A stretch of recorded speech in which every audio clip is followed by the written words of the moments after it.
I'm Allison Jonjak, the Cranberry Outreach Specialist with the University of Wisconsin-Madison Division of Extension. These videos are the on-demand recordings of UW Extension and the Wisconsin State Cranberry Growers Association's virtual brown bag lunch series. These monthly sessions offer growers and researchers a way to share timely and relevant information.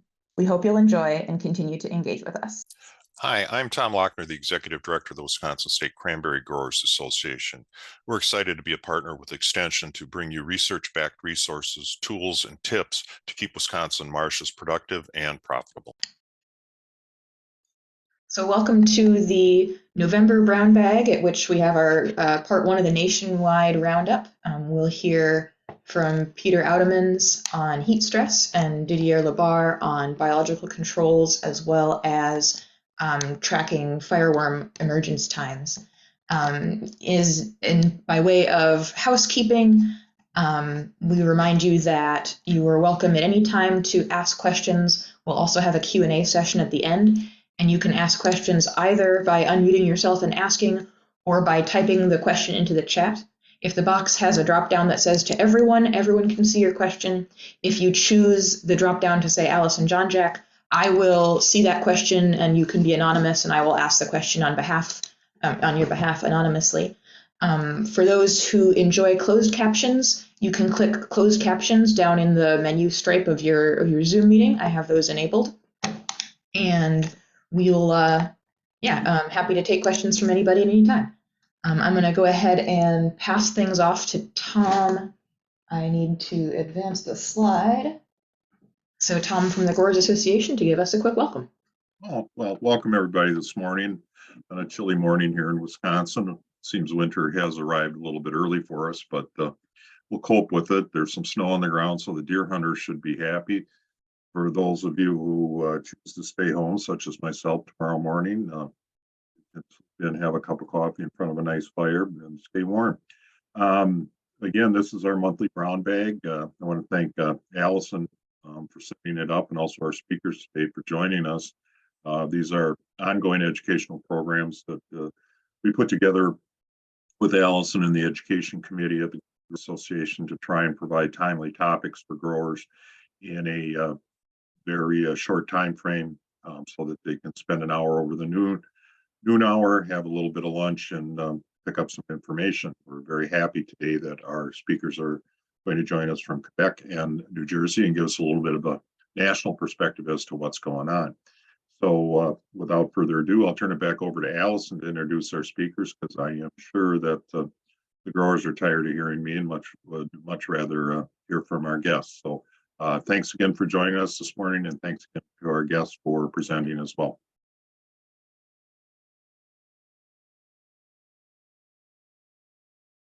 Oh, you're muted. Thanks, Tom, and thanks for the heads up, Peter, and thanks also to Didier. So Peter is going to give us an update on work that he's been doing on heat stress out at the New Jersey Ag Experiment Station. And then Didier is going to give us an update both on biological controls that he's been working on. We had our research roundtable yesterday, and biological controls were of a fair amount of interest as we are looking at managing pest populations, and then also tracking fireworm emergence times. And then the final note will be me giving an update on Wisconsin pesticide applicator training changes, and then we'll have a question and answer session for everybody. So remember, you can go ahead and ask questions as we go along. Well, thanks for inviting me. I'm going to talk to you today kind of at light speed about cranberry fruit overheating. And it seems like a perfect day to do that, given the temperature outside up there in cheery Wisconsin. People probably aren't thinking about overheating, but anyway. So one of the things that I think is interesting is that we spend a lot of time measuring cranberry temperatures using this kind of an approach. We have a little temperature device sitting just above the canopy. It's covered. It's aerated, and that's a lot of time how we measure temperatures. Several years ago, I got a little equipment grant to purchase a thermal camera, and the first thing I, of course, found out, well, after I finished taking pictures of all my kids and pets and all that kind of stuff, I went out and took pictures of the cranberry canopy. And it was very interesting to look at because there was so much variation. And what you can see here is on the left-hand side is a photograph of the, just a normal color photograph of the canopy. And on the right is a thermal infrared photo. And the most striking thing is that the berries are the hottest thing in the photo.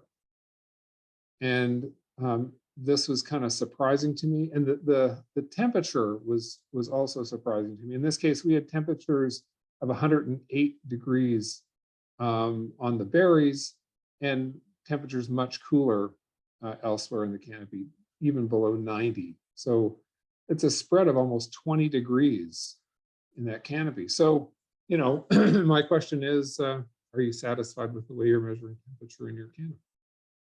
That could be the end of my talk, but it's not. So we started looking at the internal temperatures of cranberries and wondering, you know, how hot do they get? We have these nice little micro temperature probes. We inserted them into the calyx end of the cranberry. I felt a little bit like a cranberry proctologist. And then we just let the temperature, you know, recorder run for 24 hours. This was nice because we could measure the temperature of the cranberries, but the cranberries started to rot almost immediately after we inserted them. And so things changed. But what you can see in this graph is that the shaded temperature is somewhere around maximum of 95 during the day. And then we have fruit out there that's reaching, you know, much higher temperatures, you know, 110 degrees for some of this red fruit that's sitting on top of the canopy. We did some research and found out that cranberries can really tolerate about 108 degrees Fahrenheit for about 2 hours. And that's sort of become our threshold of the temperature that we think cranberries can stand. Although recently we just got a grant with Leslie Holland, who is the PI. You guys are very lucky to have such a good plant pathologist up there. And to look at, you know, how stress and cranberry fruit rot are related. So one of the things that we looked at with this overheating was, what are the conditions that lead to overheating? And this is something that people ask me over and over. How can I tell? How can I predict it? And in this particular graph, you can see the berry temperature on the lower panel. Hopefully you can see it. And the temperature of the berries is getting up to 120-ish and then going back down. And this is over the course of a 24-hour period.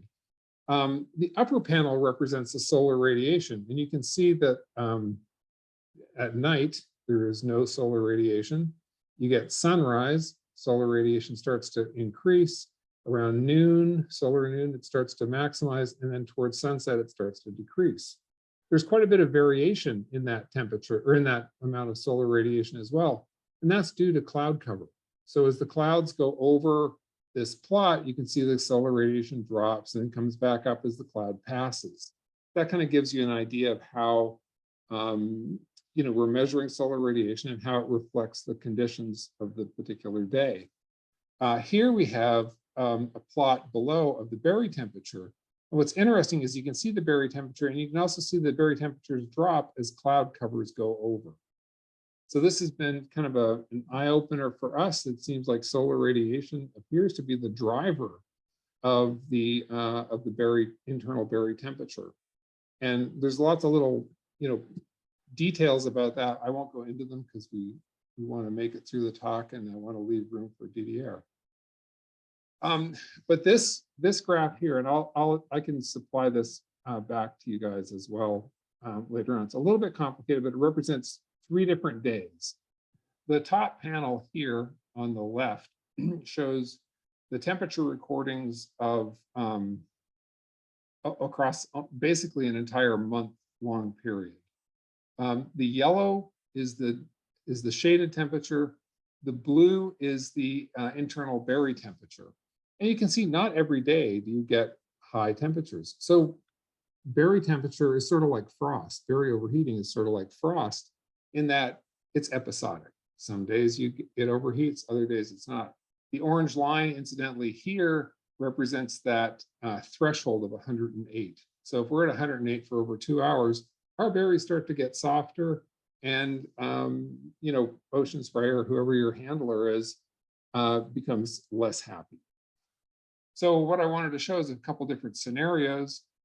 Here is a day where our base temperature, our shaded temperature, is up around 80 degrees maximum. It's a very cloudy day, and that is not a day where you would expect to see overheating. On the other hand, here's a day with a base temperature of around 90, slightly above. It's also relatively cloudy, and again, the temperature does not exceed that threshold for very long. So once again, that is not a day where we would expect to see damage. On the other hand, this day here, you can see the air temperature is somewhere above 90 degrees.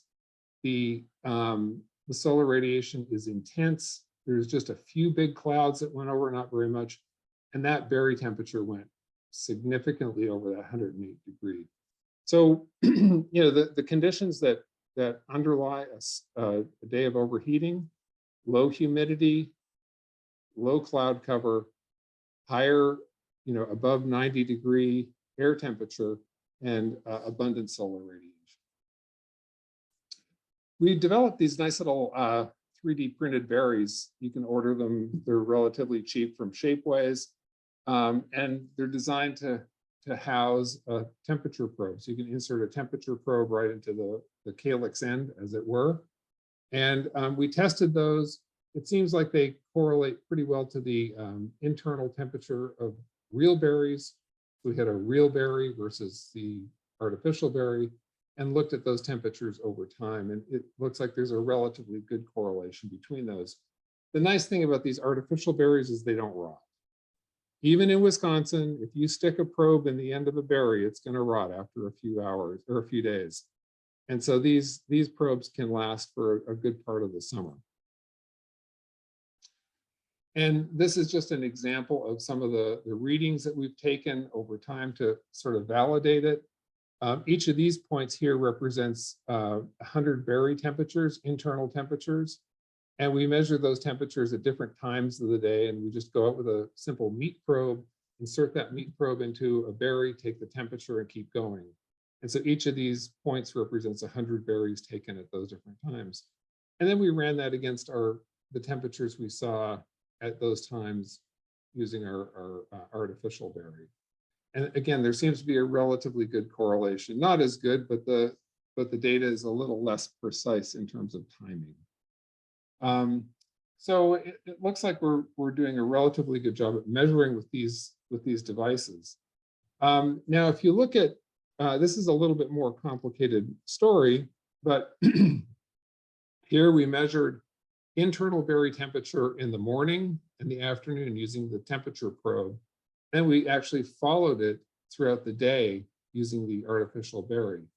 And you can see that in the morning, our berry temperatures were somewhere in the 95 as a maximum, maybe up to 100. Whereas in the afternoon, when we got up to these higher temperatures and clear sunny conditions, a lot of our berries were in that 108, 110 and above temperature range. So once again, this methodology seems like a relatively good one for predicting internal berry temperature, at least in New Jersey. Now, what we have done over time is looked at different varieties, different beds, and done sampling over the course of a summer. And here you can see our percent sound fruit with these different varieties, somewhere around 80 to 90%, until we hit this final date, this 10th of September, when a lot of the varieties tended to drop down in quality. So a variety such as Haynes, which turns red very early, seemed to be very vulnerable to overheating. And I'm not going to go into a lot of the research on this, but I'll suffice it to say that it seems like berries that are green still have the stomates, the active stomates, and they're able to cool themselves. As the berries go and start to turn red, the wax probably starts to occlude those stomates, and they're not able to transpire as well. And so they just become like little solar collectors with no way to cool. And they're really, if they're exposed to the atmosphere, they really depend on us to do something about it. So this is just showing the setup that we use on different farms for the berry temp monitoring. We have a little weather station. We have a pyranometer here to measure the solar radiation, and then we put our temperature probes out. And then this is the kind of data that we get. So here's our threshold for, and this is 2019, our threshold of 108. And then you can see our air temperature in blue and our overheating of the different probes in orange. And what's really interesting about 2019, one of the best years we've had, well, excluding this year, which was fantastic, for berry quality, was that we hit late August 21st, but we did not have one overheating or scald day that entire time. It was a remarkable transition. At this point, the berries were still green and less vulnerable, so we weren't worried about it so much. As soon as they started to become red and become more vulnerable, the sun basically turned off for a little while. And that was kind of a unique year. A different situation happened in 2020. And here you can see in this graph, there's even in July, we're seeing some high temperatures. Again, not so much to worry about. But then as we get out to 825, we're seeing we had a few days where this really hit hard. And one of the things that I found in New Jersey is that the worst days we have is always Labor Day weekend. That is, everyone goes away for Labor Day weekend, and that's usually the weekend where we have the most trouble for some reason. And so we've been looking at doing a little bit of research and trying to understand, like, what kinds of treatments can we do to reduce this overheating effect? And we've tried all kinds of different treatments. Shade cloth, there's materials like Rainox Plus, which is used for sunburn on apples. Vapor Guard is a product from Miller Scientific. Parka is a phospholipid for cuticle enhancement. We have Surround, everybody's familiar with that. It's kaolinite clay. Reflections is another similar material. And then of course we have the untreated control. And these are what our plots would look like. We'd have, these ones that look white, well, guess what? That's the kaolinite clay. You have to spray a lot on there to make it work, 75 pounds of material per acre. We put out shade cloth on some of these, and we've been trying different strategies to control or reduce this overheating. We've even gone to larger scale, and don't laugh, this was just a comedy of errors trying to put shade cloth up over a cranberry bog. But we got it up and we were able to get shading underneath it and start to do some measurements. This is anywhere close to what a commercial application would look like.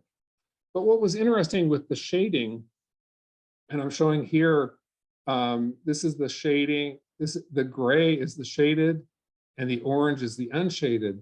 We were able to really, by shading, really reduce those internal temperatures of the cranberry and get some really effective reductions in temperature. And this is just a closer look at, this is a Labor Day weekend graph. This is the solar radiation in the unshaded, solar radiation in the shaded, and here's your 108-degree threshold, temperature in the shaded, temperature in the unshaded. So shading is one way that you can really go after this. I don't know how we would ever implement that with cranberries. I know for a fact that cranberry growers are among the most innovative people on earth. And if there's a need for it, that we can definitely figure out ways to implement it. But maybe there's easier ways to do it. So we looked at kaolin clay as another possible method. We had 20, and I said 75, but it was really 25 and 50 pounds per acre. And you can really see the difference in the appearance of those vines. These are the berries from the control, the 25 and the 50 pound per acre ranges. And then you can see the temperature, the highest temperature of those berries. Now, it looked in this trial like we were getting some pretty good results with this. The results have not been as consistent as I would like with this approach. There's just a lot of problems with timing, with getting the right amount of residue on the canopy. And last year we had a lot of problems even putting 50 pounds per acre out on the bog because of clogging of nozzles and things like that. So that was one approach. Probably the best approach that we've seen is using mist irrigation or just irrigation. This is a photo of a cranberry bed. This is a photo of a bed where we're misting. And you can immediately see how misting will cool the canopy. So we went ahead and did some measurements using short irrigation time periods to measure how that could have influenced the temperature of the berry.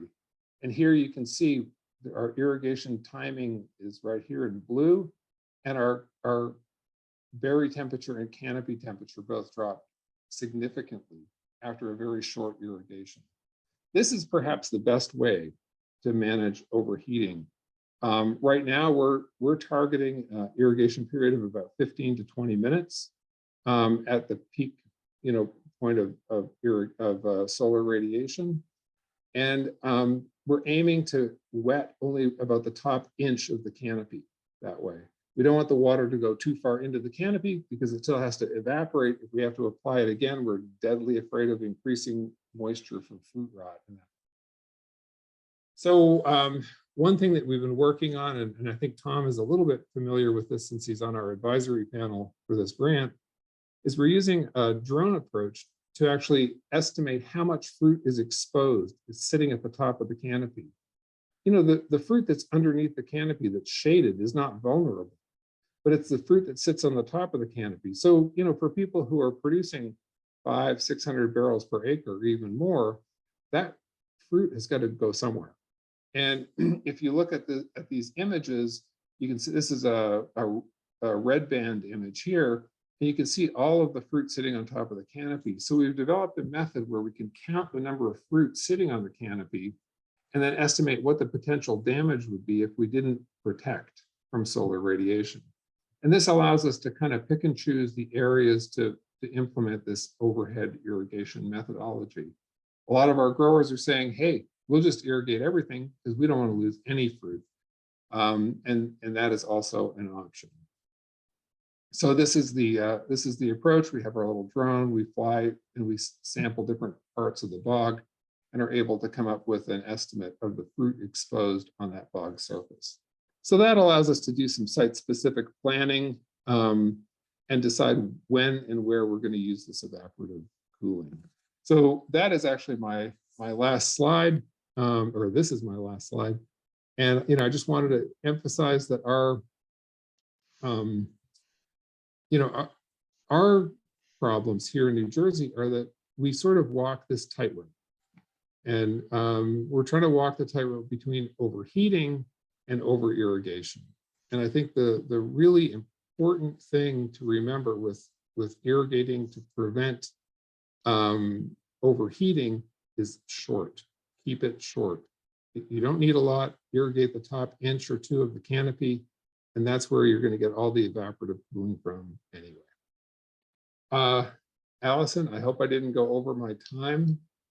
We're just by like 3 minutes, so we're in pretty decent shape. I think we'll go ahead and ask the two questions that came in via the chat, and then while Didier gets his screen ready to share. Question one: is there any relation between scald and soil tensiometer readings or soil moisture? So no, not that I know of. Cool. The second question is: I know scald is due to heat. Is that because at a certain temperature the fungi begin to quorum sense, or is it just due to being physically cooked? Wow, I love that question. That's great. No, it's more of a cooking phenomenon. Okay. The fruit are when they're red and they can't evapotranspire, they'll literally just get hotter and hotter. Imagine, for example, if you were unable to sweat, how hot it would seem, especially those hot, dry California days. All right. But good answer to a good question. And Any other questions? Feel free to reach out. Otherwise, I'll wish you a very, a very Merry Thanksgiving and a, best of luck in the woods this week. Tom, if you want to give us a closeout as well. I would just echo what you said, Allison, that on behalf of everybody at the Growers Association, we wish all of you a very happy Thanksgiving and hope you have a very good weekend with your family.